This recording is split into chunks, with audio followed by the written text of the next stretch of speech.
Hello everyone, నేను ఈరోజు follow చేస్తున్నా. ఎలా చేస్తున్నా చూపిస్తా రండి. ముందుగా బియ్యం నానబెట్టుకొని పెట్టుకోవాలి. నెక్స్ట్ ఒక కడాయి తీసుకొని నూనె వేసి వేడయ్యే వరకు ఆగాలి. వేడి అయ్యాక కొంచెం జీలకర్ర వేసి అవి ముఖం మార్చాక ఉల్లి ముక్కలు మిరపకాయ ముక్కలు వేసి వేగనివ్వాలి. కొద్దిసేపు వేగాక కొంచెం సరిపడంత ఉప్పు వేసుకొని కొద్దిసేపు మగ్గనివ్వాలి. మగ్గిందన్నాక క్యారెట్ వేసి కొద్దిసేపు కలిపి పక్క పెట్టుకోవాలి. కొద్దిగా కరివేపాకు వేసి కలుపుకొని 4 వెల్లి ముక్కలు దంచుకొని కచ్చాపచ్చగా దంచుకొని వేసుకొని వేగనివ్వాలి. అవి వేగిన తర్వాత కొంచెం పసుపు వేసి కలుపుకోవాలి. కొద్దిసేపు మగ్గనిచ్చి కోసిన టమాటాలు వేసి వేగనివ్వాలి.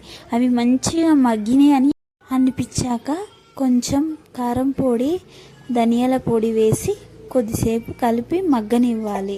అవి మగ్గిన తర్వాత సరిపడా నీళ్లు వేసి నీళ్ళు మసులుతుంటే మనం నానపెట్టుకున్న ఆ బియ్యాన్ని అందులో వేసి ఉడకనివ్వాలి. అవి బాగా సగం ఉడికాక అప్పుడు చిన్నగా పెట్టుకొని ఉమ్మనివ్వాలి.